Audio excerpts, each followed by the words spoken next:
Students, today we are going to go over our cafe menu.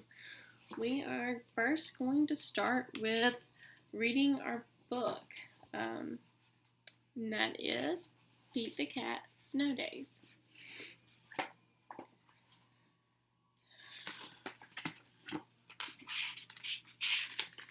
Pete the Cat, Snow Days by James Steen. Pete the cat wakes up and gets ready for school. He has show and tell today. There is no school today, says Pete's mom. It's a snow day. Hooray, yells Pete. Let's go sledding, says Pete. Great idea, says his brother Bob. Pete puts on his hat, boots, and mittens. I'm ready to go, he says. On the way, Pete makes snowballs. He throws one at Bob. Bob throws one back. Pete makes a snow cat. Snow days are way more fun than school days, he says. Sledding hill, here we come, says Pete. He can't wait to get there. Pete waves to Callie. Cat, come sledding with us, he says. The hill is big. Trey and Emma look small at the top. Crunch, crunch goes the snow as Pete, Bob, and Callie go up, up, up.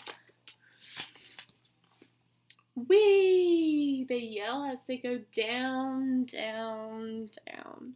I love snow days, says Pete. On the way home, Pete and Bob stop at Trey's house.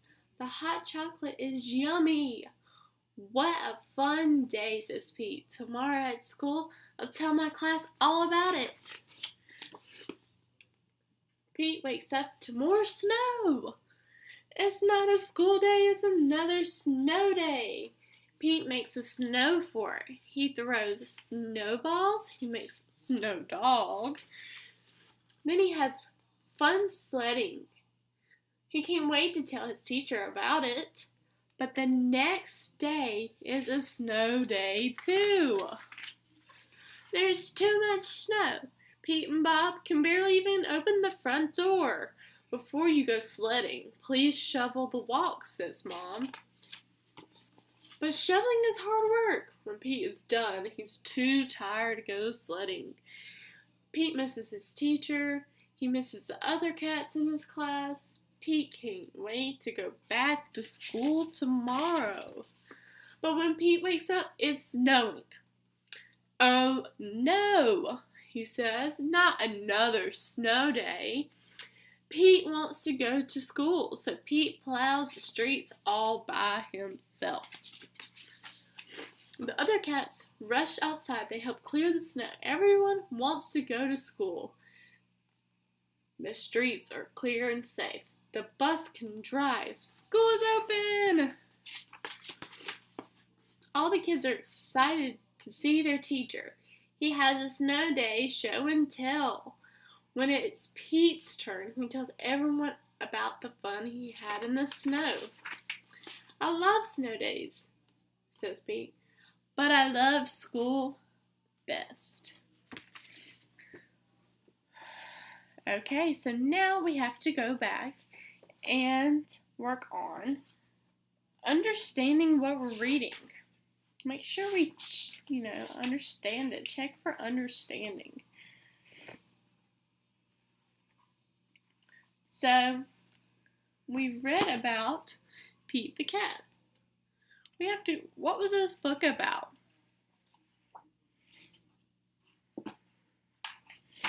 Yes, it was about snow. So I'm going to write, check for understanding. Check your understanding. Yes, check for understanding.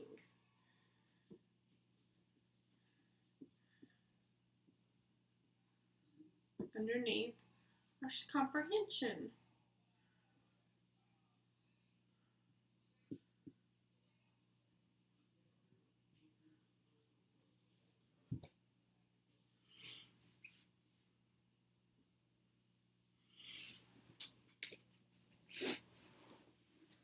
So, when we are reading a book, we have to, after we're done and during, we have to go back and make sure we understand what we're reading.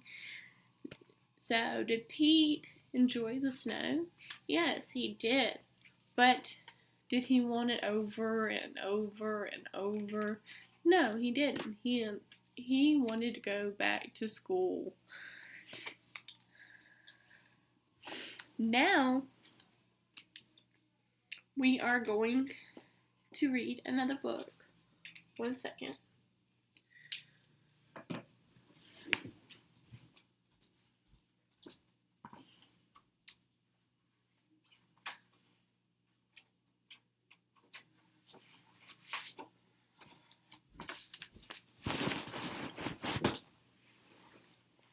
We are going to read Click, Clack, Moo, Cows That Type by Doreen Crowan.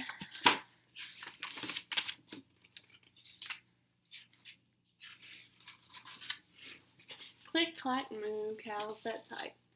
Farmer Brown has a problem. His cows like to type all day long. He hears click, clack, moo, click, clack, moo, clickety, clack, moo.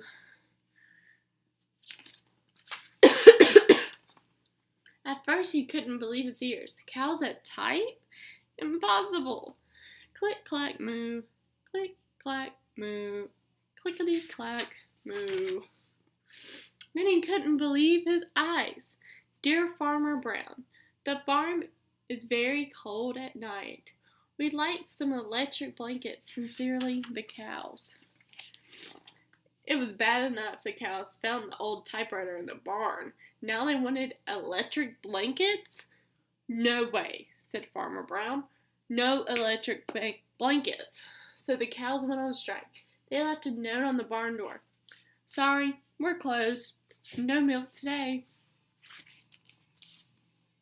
No milk today, cried Farmer Brown. In the background, he heard the cows busy at work. Click, clack, moo. Click, clack, moo. Clickety, clack, moo. The next day, he got another note. Dear Farmer Brown, the hens are cold too. They'd like electric blankets. Sincerely, the cows. The cows were growing impatient with the farmer. They left a new note on the barn door. No eggs, cried Farmer Brown. In the background, he heard them clickety-clack moo, clickety-clack moo. Click-clack moo, click-clack moo, clickety-clack moo. This is close. No milk, no eggs. So they're teaming up against Farmer Brown. They said they want some electric blankets. Cows that type, hens on strike. Who ever heard of such a thing? How can I run a farm with no milk and no eggs? Farmer Brown was furious. Farmer Brown got out his own typewriter. Dear cows and hens, there will be no electric blankets. Your cows and hens, I demand milk and eggs. Sincerely, Farmer Brown. Duck was a neutral party, so he brought the ultimatum to the cows. He's like, I gotta go tell them what Farmer Brown's trying to say, but I don't want to get in the middle of this. The cows had an emergency meeting. All the animals gathered around the barn to snoop, but none of them could understand moo. All night long, Farmer Brown waited for an answer. Duck knocked on the door early the next morning. He handed Farmer Brown a note. Dear Farmer Brown, we'll exchange our typewriter for electric blankets. Leave them outside the barn door, and we'll send Duck over with the typewriter. Sincerely, the cows. Farmer Brown decided this was a good deal. He left the blankets next to the barn door and waited for Duck to come with the typewriter. The next morning he got a note. Dear Farmer Brown, the pond is quite boring. We'd like a diving board. Sincerely, the ducks. Click, clack, quack. Click, clack, quack. Clickety, clack, quack. Well, now the ducks are the ones going against Farmer Brown. So, again, remember, under comprehension, we have to check for our understanding. What happened in this book? Yes, the animals were going against Farmer Brown. They wanted everything in the world. And they were using what to send their messages to Farmer Brown? Yes, they were using a typewriter. Good job. Now, we're going to do cross-catching. So, look at this picture. What's going on in this picture? Yes, the cows are typing with the typewriter.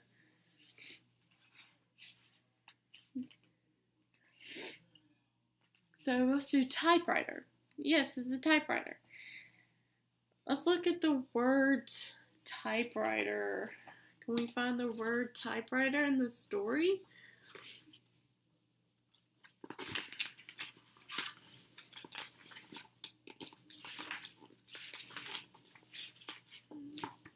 Typewriter is right here.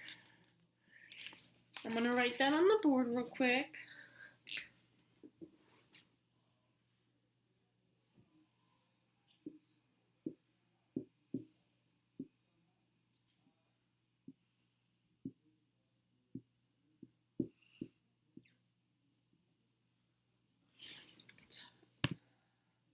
Typewriter.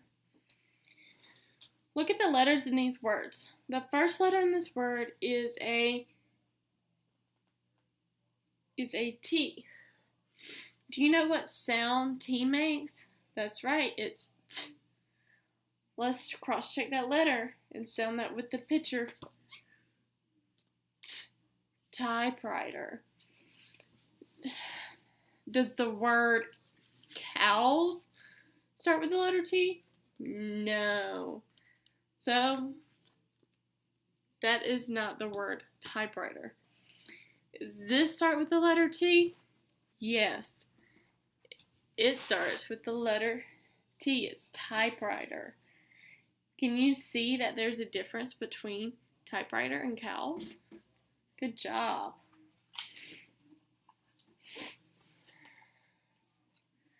So now we're going to write, that was our strategy, cross-checking. We're going to write that across underneath our accuracy.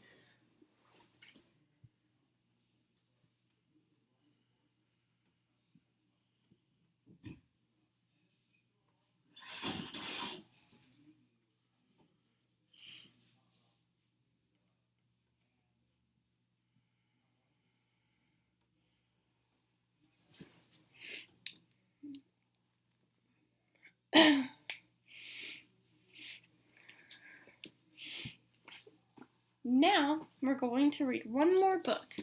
And it's going to be There's a Giraffe in My Soup by Ross Burrich.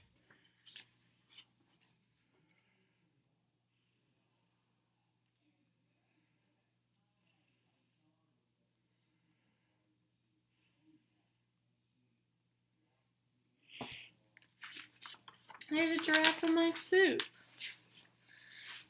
Is there usually a giraffe in your soup? No.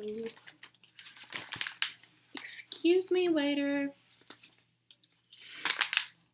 There's a giraffe in my soup. This is a fine restaurant, sir. That simply could not be. Look at that. There's a giraffe in your soup. A new bowl of soup for you right away. Here you are, sir. A fresh bowl of soup. Minus the giraffe, of course. Bon appetit. Hello, little frog. How did you get in my soup? Ah, you're not a frog. Waiter, waiter, an alligator. Please hurry. My soup is trying to eat me. A new chomp bowl of soup for you, chomp, right away. Here you are, sir. A new bowl of soup, alligator free. Enjoy. Waiter, waiter, saver, saver. Please hurry, there's an elephant in my soup. I don't think she can swim. Waiter, waiter, hurry, bat.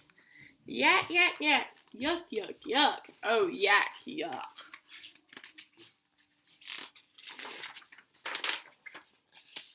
walrus, ostrich, shh, koala, snake.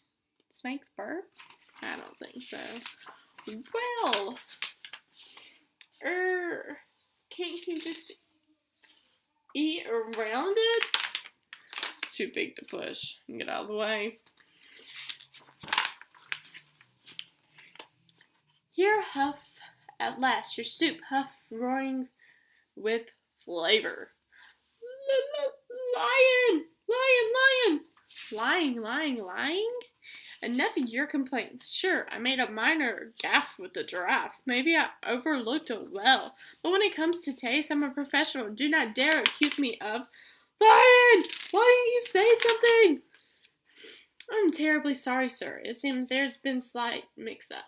The zoo sent our food when we sent their... The zoo was sent our food, and we were sent their animals.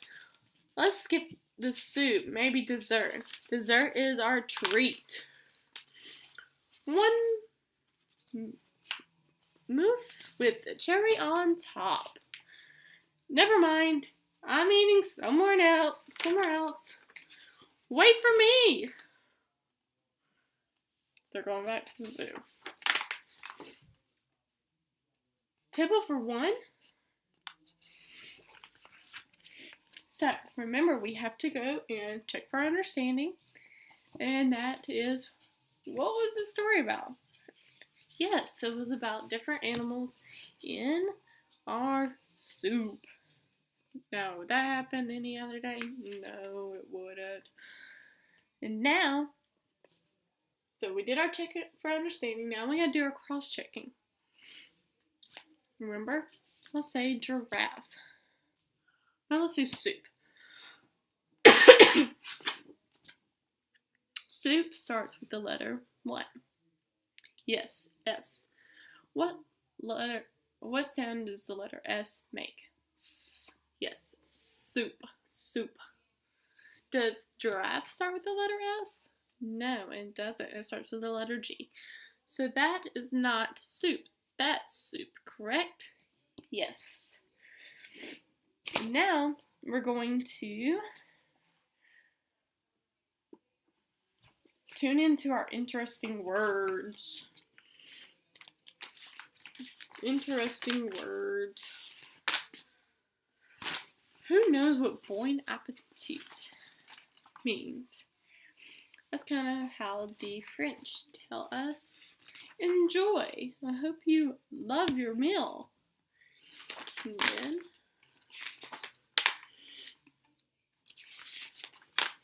what about yak? Do we see yak that much? No, we don't, but it's a cool animal that lives at the zoo. It's kind of funny looking too.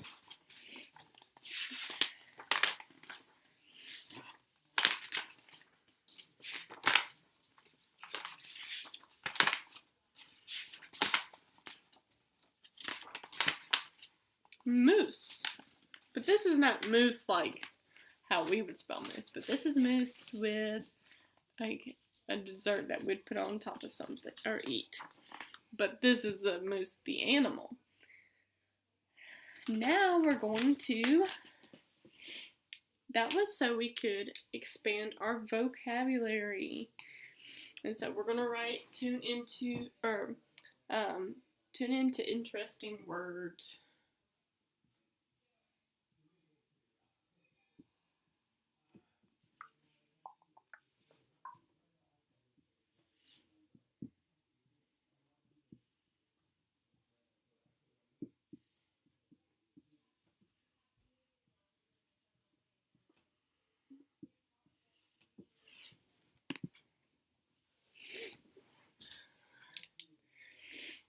Okay, now we're going to go back over what we've learned today for our cafe menu.